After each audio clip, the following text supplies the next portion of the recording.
speaking about spiritual consciousness and cognitive connection between Indian classical and folk.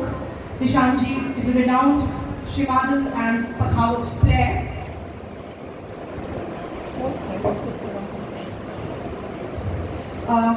Quick introduction to Nishaant. Nishaant Singh has been a disciple of Pandit Chanchal Kumar Bhattacharya, who is a well-known Pakhawat performer from the Lala Keval Kishan Gharana, Bengal Parampara, and a torch-bearer for the instrument among his peers. Son of Mardil Maharaja, Padma Shri awardee, Kahi Singh, Nishaant Singh hails from a well-known traditional folk musical family with 4 generations of music history. He is India's most versatile Pakhawat artist at present, performing solo as well as with throughput vocal, bhajanis, string instruments such as Rudraveena, Behar, sitar, sarod and santoor. Wind instruments such as flute and kathak, the Indian classical dance style. Hence, Nishaant is currently regarded as one of India's best Pakhawat players due to his wide range of accompanying capabilities. He is also a certified folk singer and Shrimadal performer for All India Radio. He is a top-tier Pakhawat player affiliated with the Cine Musicians Association (CMA) and MCAI, the Music Composers Association of India, Film Industry, Mumbai. With his global popularity, he is the only Pakhawat player in the country who is acquainted with Swami Vivekananda's compositions. Singh is currently a guest lecturer at Pakhawat's Department of Cultural Affairs at Ramakrishna Mission Vidya Mandira, College in Belur Math, Kolkata. He is the youngest and first Fulbright associate in Pakhawat, having studied under Padma Shri Pandit Swapan Chaudhary at Ali Akbar College of Music in San Rafael, California. His distinctive blend of traditional and contemporary approaches has earned him international prominence, making him a sought-after performer and professor in the profession. His innovative approach to teaching and performing Pakhawat has inspired a new generation of musicians to explore the rich heritage of Indian classical music. It is now time for us to indulge in his mellifluous session. Thank you, everyone. Nishaant. Thank you so much for the introduction. It is very warm afternoon. I welcome you all. Thank you for being here. And without wasting our time, I will quickly start with my topic. That is spiritual consciousness and the cognitive connection between Indian classical and folk music, exploring the shared legacy of rhythm or Pakhawat and Shrimadal. So, to tell you about the rhythm, this is a very ancient and popular drum of our India, and this instrument has degraded a lot in all these years, but we, the youngsters, now we are trying to promote a lot. And introduction to the spiritual essence of music. Music in India, both classical and folk, connects people to a higher spiritual consciousness. Indian classical music is seen as a form of spiritual practice, while folk music, though more community-centered, still has spiritual meaning, often used in rituals and storytelling. Both traditions aim to elevate the listener's consciousness in different ways. So these instruments, rhythm, Pakhawat and Shrimadal, as we know, we have the Carnatic and North Indian type of music in India, and the rhythm is also known as the Mridangam in South India, and we call rhythm in the North India. So the Mridangam in South India and the Pakhawat later on, this is actually a corrupted word Pakhawat, but it used to be rhythm before. So this pakhavaj, these Sri Madal, these are the percussion instruments made of wood and animal skin. So these skin which you are looking at, this is a goat skin, and these straps which you are looking at, these are the buffalo skin, these are the camel straps, camel skin. So this is instrument which is made up of animal skin, and the body is made up of wood. But it used to be these bodies used to be made up of mud or soil before. So that is why the name was kept Mridang, which has a combination of two words, that is Mrit and Anga. Mrit is soil or mud, and the Anga is the body. So that is why it was called Mridang. So these instruments, they produce deep, resonant sounds and are essential in classical music, setting the rhythm for the performance. They are played with precise finger techniques that require intense focus, making the act of playing a form of meditation. So these instruments are also, it helps in meditation, which I will show you later on. I'll be demonstrating each and every of these statements. So the role, they accompany other classical instruments like sitar or veena, or are played as solo instruments in Dhrupad or Kathak dance performance. So the cognitive connection. Playing these instruments requires a deep mental connection where the mind and hands work together in rhythm, linking the musician's body and spirit. So the Sri Madal is a Nepali folk instrument which also belongs to the same family of rhythm, and the only difference is we don't use these pegs in Sri Madal, and here in case of our mridang or the pakhavaj, we use the flower dough, which produces this intense bass. So if I remove this flower dough, you can see that it changes its tonal quality or its pitch. Okay, so this flower dough, it helps in producing good sound quality and required bass for the instrument. So this is how it works. So this is the only part which does not exist in the Sri Madal. We use the same kind of black dust, iron dust particles, which is mixed with the cooked rice, and then these are made into paste. It is formed like a dough, like this. So this is basically a mixture of iron dust particles with the cooked rice, and they make a dough out of it, and they paste and use a stool.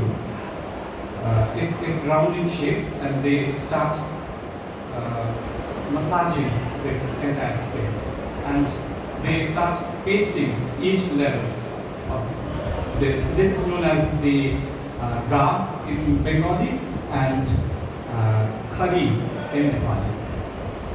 So that is the only difference between the Sri Madal and the pakhavaj of the mridang. Otherwise, the tonal quality is same. The Sri Madal is a traditional Nepali drum similar to the pakhavaj, but used in folk music, in folk performances. The player not only drums but also sings a Madali Geet. It's a song which the player sings along with the instrument while playing or performing. This requires multitasking and brings together music, singing and dance. So the rule is the Sri Madal supports the Madali Geet with the male dancer often dressed in female attire, performing the Maruni Nach dance synchronized with the rhythm. This performance combines rhythm, music and movement in unified cultural expression. A shared legacy. According to the Natya Shastra, in chapter number 33, sage Bharat Muni, he explains about the Avanadha Vadyas. So these instruments which were barrel shaped or any kind of wooden body or any kind of body made up of mud, which were covered with skin, were called Avanadha Vadyas in Sanskrit.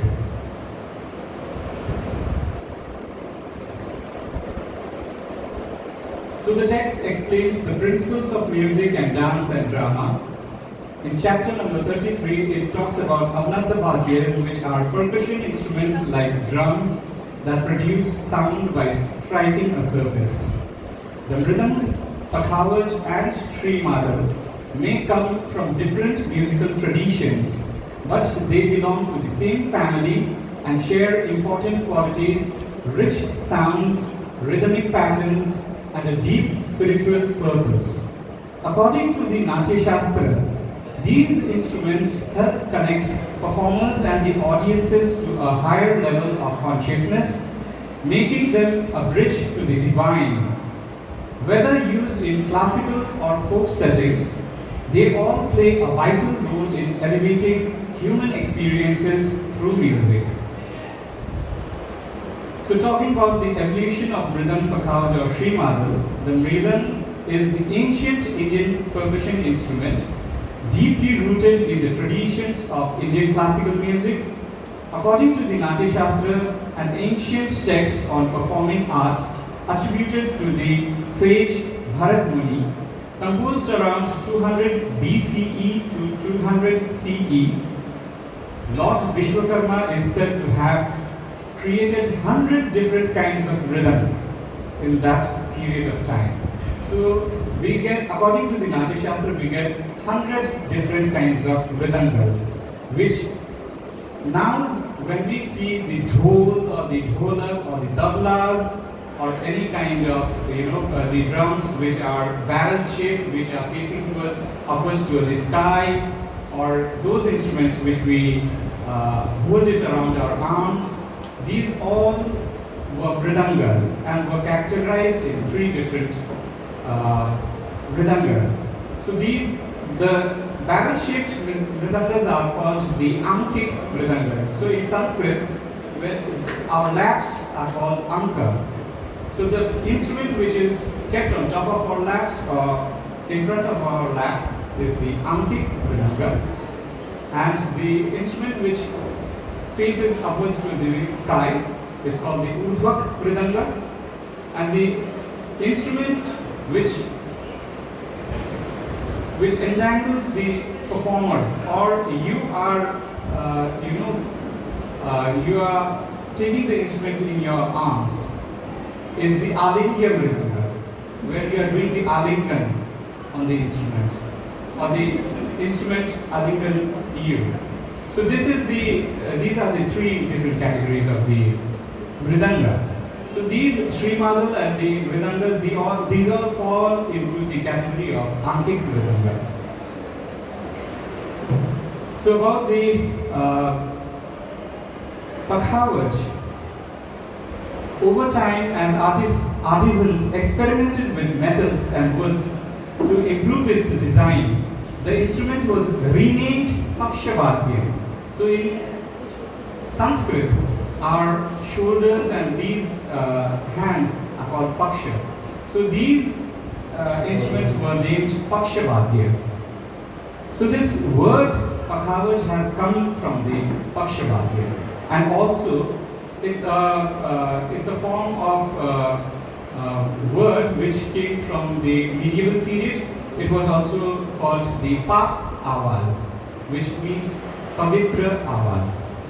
So it's a combination of two words where it was taken from the Paksha, where we get the Pakha, and Awaz becomes the Pakhavaj.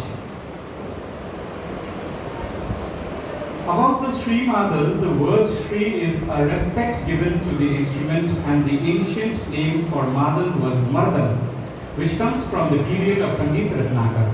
The Sangeet Ratnakar, a classical treatise on music and performing arts, was written by the ancient Indian scholar and musician Sharangadev. It is believed to have been composed around the 13th century, specifically during the reign of the Yadava dynasty in present Maharashtra. The term Apabhramsha, so here we get the corrupted word Pakshavadya, which refers to the linguistic evolution from the classical Sanskrit, representing the vernacular languages that emerged in medieval India, 6th to 13th century. So we have the similar tonal qualities. I could not bring this Sri Madal with me because it is very tough to carry two instruments of same size, and nowadays it is really hard to carry both instruments together. So I could not bring the instrument, but the tonal quality is same, but the only difference is the finger placings. But here in case of Pakhavaj, we use the entire palm here to slap the instrument and create the sound of ta. So this is the technique to play ta using your palm. The entire palm is used. Here the application of fingers are very rare. And in case of Sri Madal, the entire tune is it comes from these fingers, from the fingertips. So this is much more open. It has much more open sound.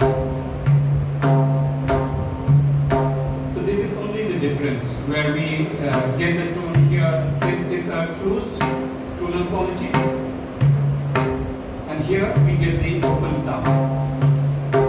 So this is the only difference. Otherwise, we have both open and closed syllables in both the instruments. There are similar tonal qualities. And the rhythmic patterns, both the rhythm and Pakhavaj follow complex rhythms called tala in classical Indian music. These rhythms are also present in the Sri Madal in folk performances. The performer must stay in sync with these rhythms to create a unified experience. In both classical and folk music, the rhythm helps connect the performer to the inner self and to the audience. The spiritual purpose. The music has a spiritual purpose to elevate the consciousness of both the performer and the audience. Both the rhythm and Pakhavaj in classical music and the Sri Madal in folk music are used to help people reach a higher spiritual state. The deep rhythms and tones guide the performers and listeners towards a more profound emotional and spiritual experience. Whether in classical music or folk music, these instruments help everyone connect with the divine and experience something greater than themselves. Bringing people closer to the divine. In both classical and folk traditions, the goal of music is to bring the performer and the audience closer to the divine through the power of sound and rhythm. The Natya Shastra suggests that these instruments, by producing the right rhythms and tunes, help to open the heart and mind to spiritual awareness. The cognitive and spiritual connections between classical and folk music, despite their differences, both Indian classical and Nepali folk music share key elements like rhythmic structure. Both traditions rely on complex rhythmic cycles, tala, and playing these instruments requires intense mental focus to maintain rhythm and structure. Sure, I heard it's still 3:30, so I think we still have some time. I'll just complete this. So the spiritual expression in both classical and folk traditions Music is a spiritual experience. The instruments help performers connect with a higher consciousness, whether through the deep rhythms of the Behar in classical music or the combined singing, drumming, and dancing in folk performances. So the cultural storytelling, both the Behar and the Srimadal, are used to tell stories and express emotions. Music is a way of sharing culture, traditions, and spiritual beliefs with the community. So here I start with the performance.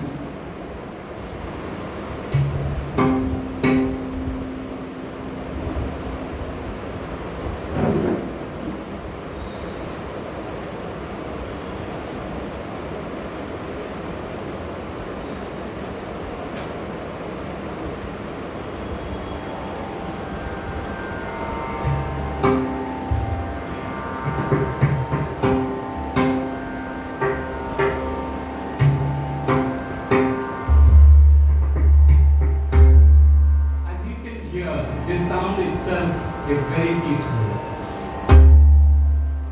So this connects directly with your heart. This is the dha.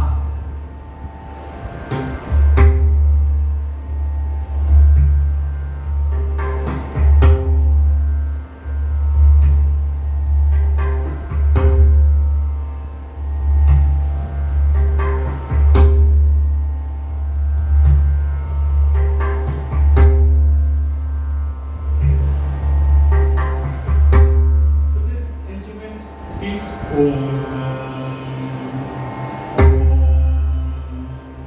and this was the prime instrument to accompany the shlokas from the Vedas. For instance, if I recite the Shiva Stuti, here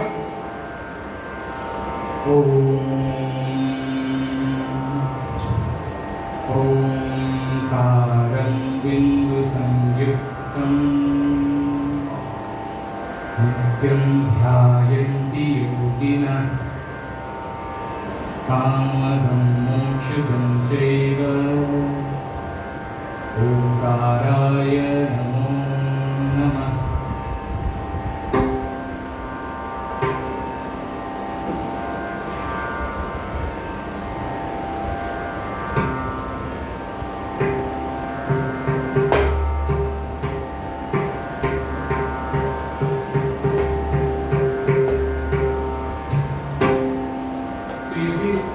The tone is very important here. The pitch.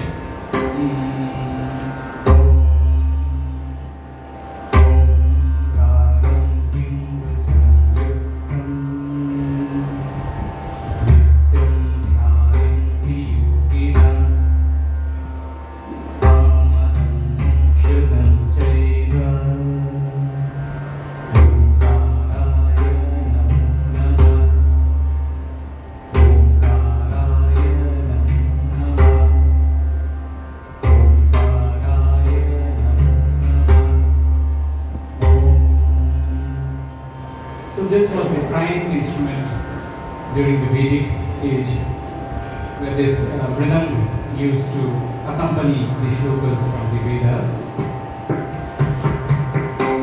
And Behar is influenced by all these things, and it's very spiritual in that case, where we have different compositions which is composed for Lord Shiva or the Ganesh or the Kali or different deities. So here we have those kind of compositions which are specially an offering, a musical offering for the specific deity.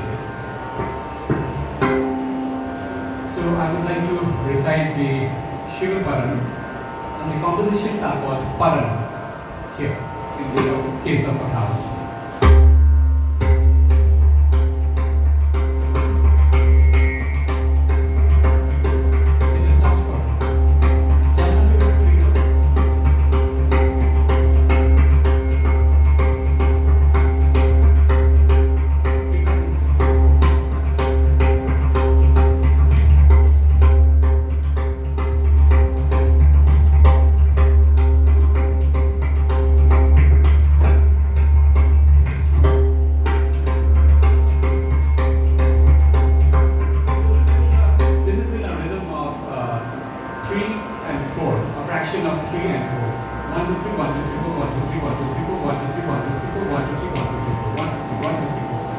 plus 4 is 7. So this is how the fraction is made.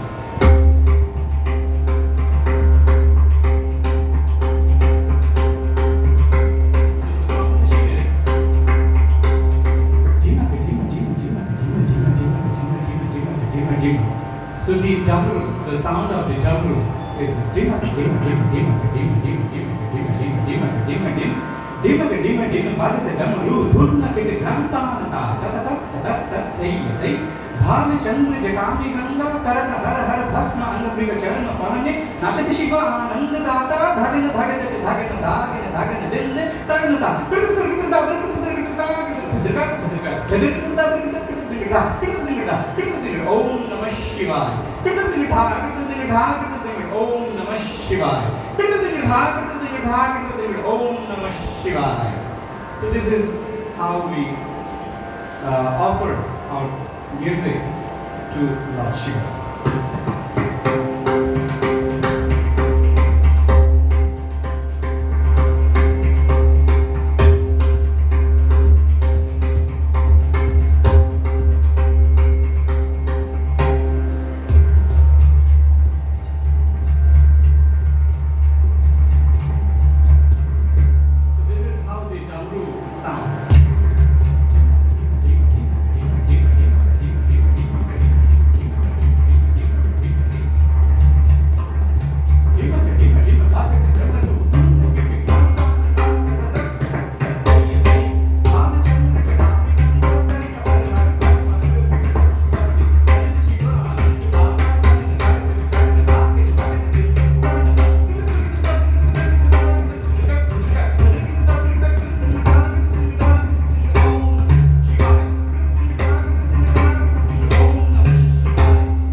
Compositions related with the other deities too, like the Ganesh.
Similarly, we have some compositions dedicated to the Bhima Kali, where I had this privilege of recording this track with Jaita ma'am also, and I would love to play this.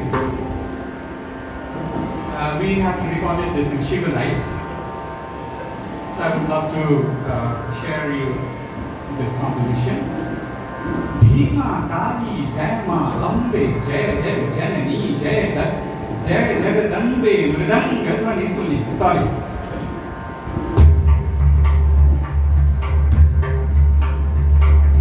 Bhima Kali Jai Ma Lambe Jai Janani Jai Jagadambe Mridanga Dhvani Suni Prasanna Ambe Kadita Kadita Kadita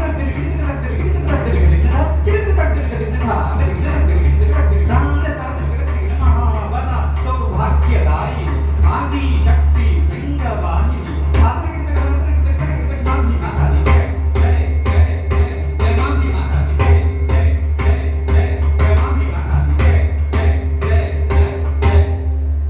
So to produce the same quality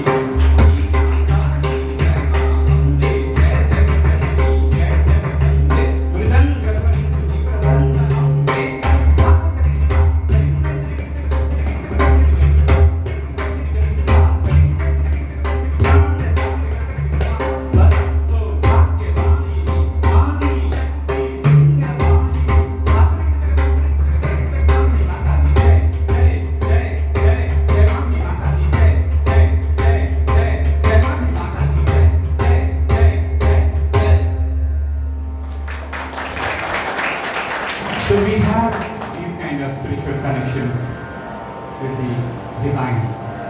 And there's a shloka in Singh'S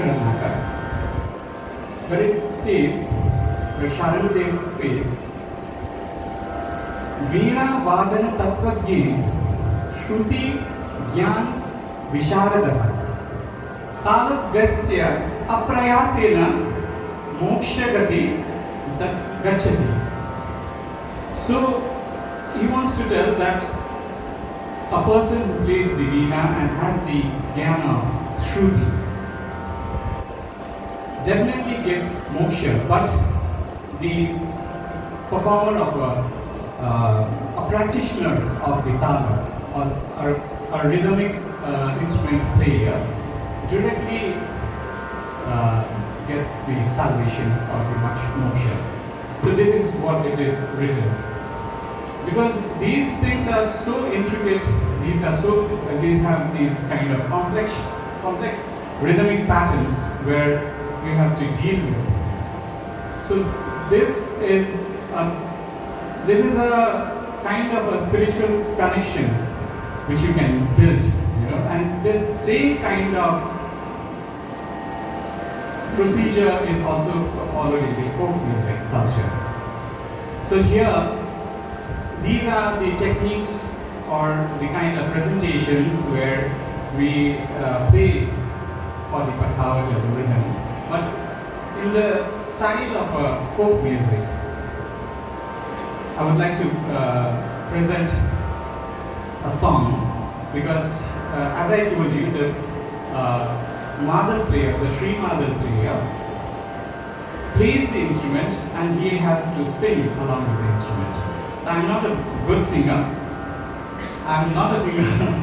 but I will try my best.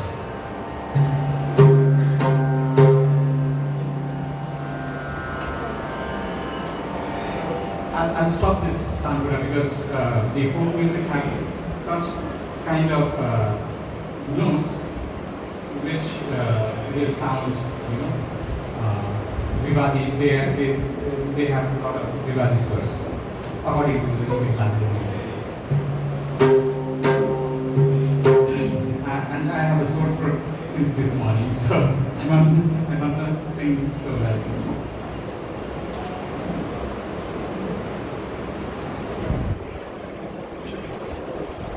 So we have a composition in Tal Shyari, which is 8-beat cycle, and it talks about the victory of Lord Rama when he defeated Ravan and when he came back to Ayodhya and how people celebrated there in Ayodhya. So this is a song about the victory of Sri Rama.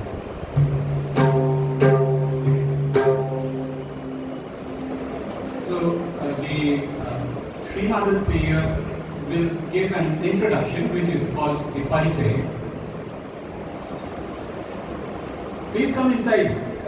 Please.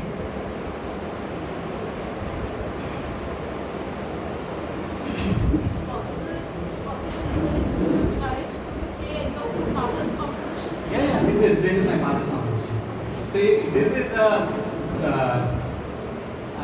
it was his dream to come and visit such seminars where these kind of Indian classical and folk music traditions could be talked about. So I'm dedicating this song to him today.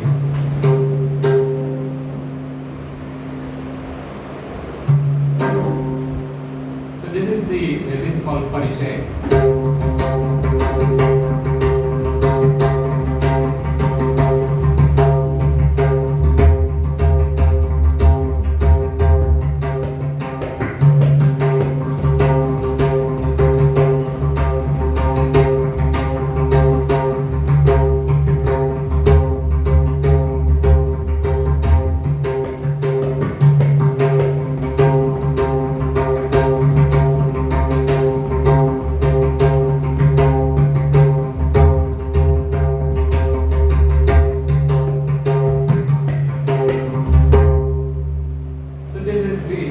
From the Sri Madal player. Now the song begins.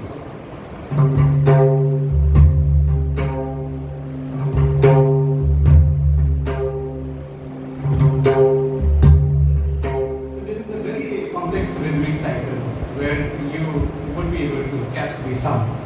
And the song can be sung from a different place.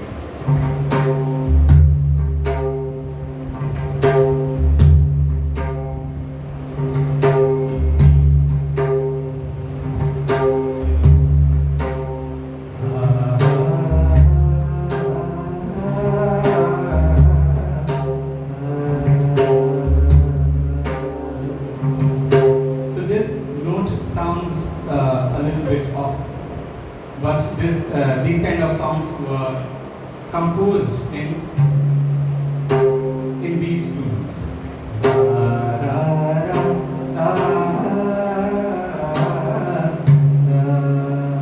So these notes were composed according to the madal. That is why it is very important for a madal player to sing along with the instrument.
the victory of Sri Ram. So there is also a song in a different tal that is called Chokra.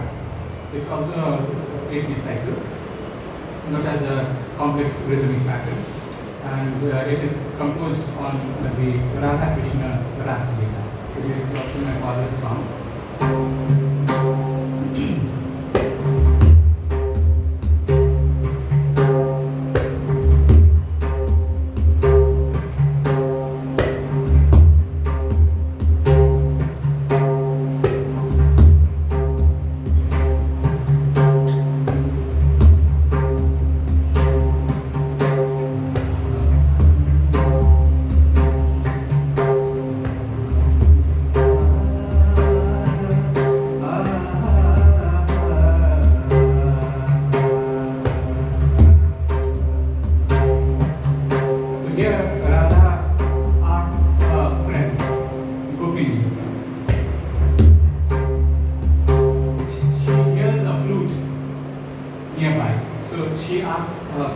gopinis, that who is the player here? So the first part is the question from Radha.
This still has a question. Bansi Putne ko hola? Who is the one? Bansi Putne ko hola. Gopini ko piche basi. Bansi Putne Krishna hola. Gopini ko piche basi. Bansi Putne Krishna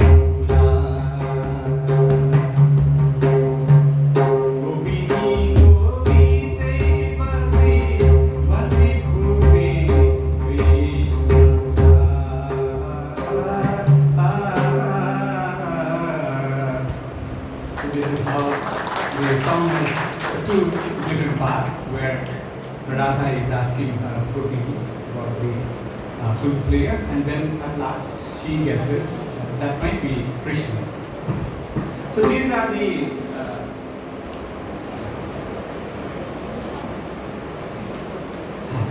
any question?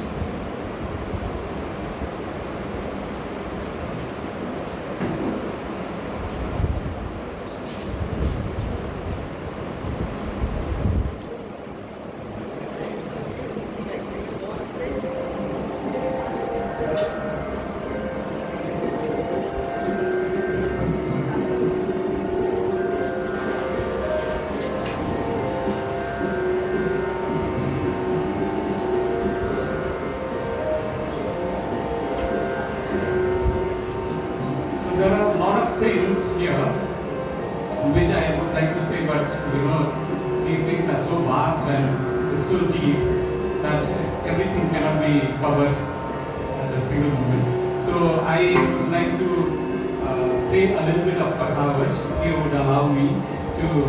It's just a storytelling. It's about the Muti Ladi Paran, where the palaces used to have the curtains made up of pearls, and someday it happened to fall off from the strings, and the the type of sound production it has. So the bounce, the sound of that fern which bounces on the floor was composed by Lala Kishan. That's my style where I've been learning in Calcutta. So the composition is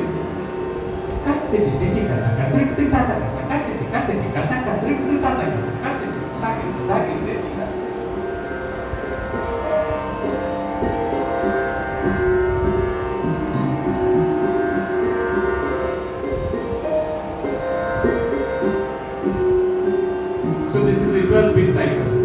1, 2, 3, 4, 5, 6, 7, 8, 9, 10, 11, 12, 1. So this is the 12-beat cycle where the composition is composed.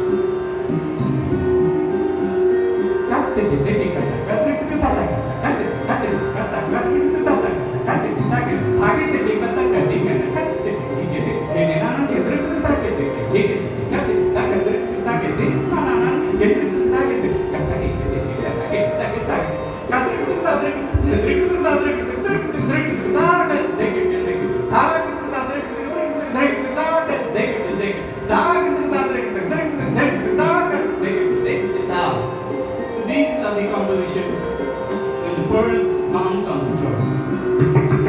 It's called the Moti Ladi Parab.